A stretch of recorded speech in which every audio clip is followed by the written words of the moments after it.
बिस्मिल्लाहिर्रहमानिर्रहीम अल्हम्दुलिल्लाह नहमदुहु व नुसल्ली अला रसूलिहिल करीम अम्मा बाद। अस्सलामु अलैकुम व रहमतुल्लाह।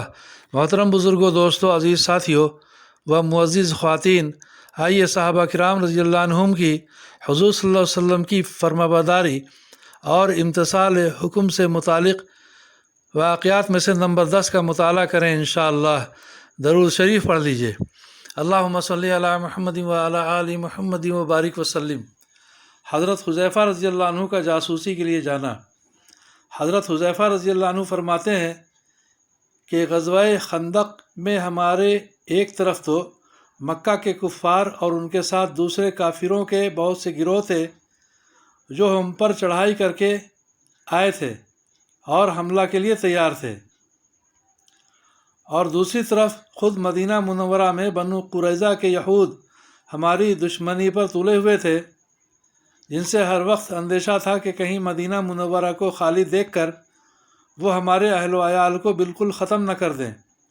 हम लोग मदीना मुनव्वरा से बाहर लड़ाई के सिलसिले में पड़े हुए थे। मुनाफिकों की जमात घर के खाली और तनहा होने का बहाना करके इजाज़त लेकर अपने घरों को वापस जा रही थी, और हुज़ूर अक़दस सल्लल्लाहु अलैहि वसल्लम हर इजाज़त मांगने वाले को इजाज़त मरहमत फरमा देते थे। उसी दौरान उनमें से एक रात आंधी इस कदर शिद्दत से आई कि ना उससे पहले कभी इतनी आई और न उसके बाद।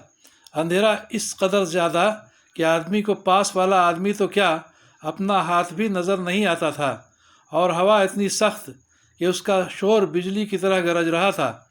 मुनाफिकीन अपने घरों को लौट रहे थे। हम 300 का मजमा उसी जगह था।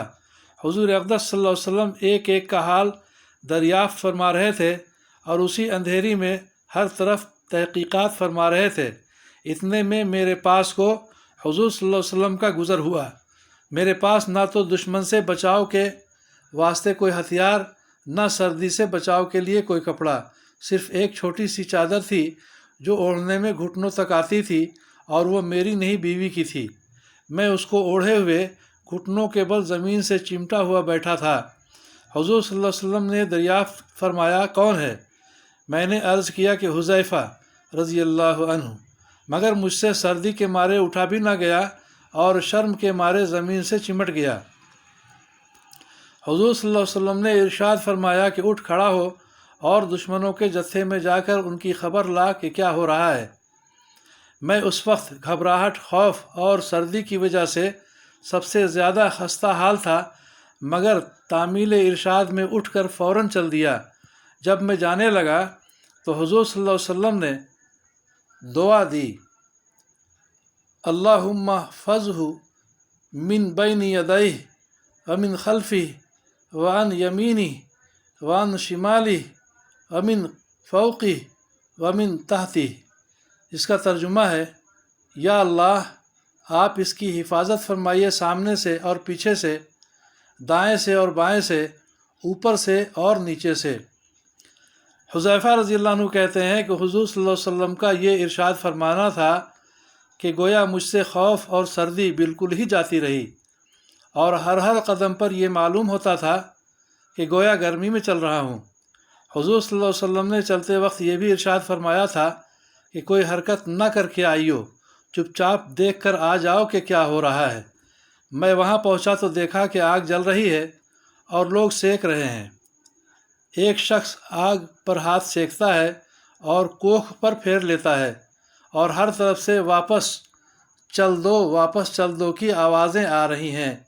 हर शख्स अपने कबीला वालों को आवाज़ देकर कहता है कि वापस चलो, और हवा की तेज़ी की वजह से चारों तरफ से पत्थर उनके ख़ीमों पर बरस रहे थे। ख़ीमों की रस्सियाँ टूटती जाती थीं और घोड़े वग़ैरह हलाक हो रहे थे। अबू सुफियान, जो सारी जमातों का उस वक्त गोया सरदार बन रहा था, आग सेक रहा था। मेरे दिल में आया कि मौका अच्छा है, इसको निमटाता चलूँ। तरकश में से तीर निकालकर कमान में भी रख लिया, मगर फिर हुज़ूर सल्लल्लाहु अलैहि वसल्लम का इरशाद याद आया कि कोई हरकत न कीजिए, देख कर चले आना। इसलिए मैंने तीर को तरकश में रख दिया। उनको शुबहा हो गया तो कहने लगे, तुम में से कोई जासूस है ہر شخص اپنے برابر والے کا ہاتھ پکڑے۔ میں نے جلدی سے ایک آدمی کا ہاتھ پکڑ کر پوچھا، تو کون؟ وہ کہنے لگا، سبحان اللہ، تو مجھے نہیں جانتا، میں فلاں ہوں۔ میں وہاں سے واپس آیا۔ جب آدھے راستے پر تھا، تقریباً 20 سوار عمامہ باندھے ہوئے مجھے ملے۔ انہوں نے کہا کہ اپنے آقا سے کہہ دینا کہ اللہ نے دشمنوں کا انتظام کر دیا، بے فکر رہیں۔ میں واپس پہنچا تو حضور صلی اللہ علیہ وسلم ایک چھوٹی سی چادر اوڑھے نماز پڑھ رہے تھے۔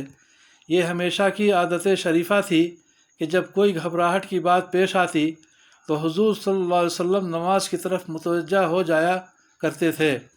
نماز سے فراغت پر میں نے وہاں کا جو منظر دیکھا تھا عرض کر دیا۔ جاسوس کا قصہ سن کر دندان مبارک چمکنے لگے۔ حضور صلی اللہ علیہ وسلم نے مجھے اپنے پاؤں مبارک کے قریب لٹا لیا اور اپنی چادر کا ذرا سا حصہ مجھ پر ڈال دیا۔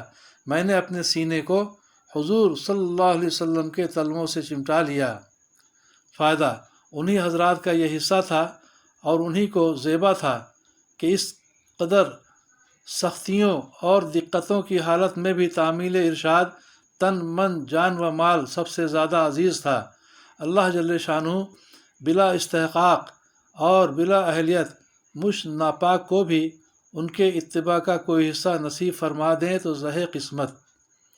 آگے 10واں باب آئے گا جس میں عورتوں کے دینی جذبے سے متعلق واقعات آئیں گے۔ اللہ تعالی ہم سبوں کو سمجھ بوجھ کے صحیح عمل کرنے کی توفیق عطا فرمائے، ہماری پریشانیوں کو دور فرمائے، عافیت عطا فرمائے، آمین یا رب العالمین۔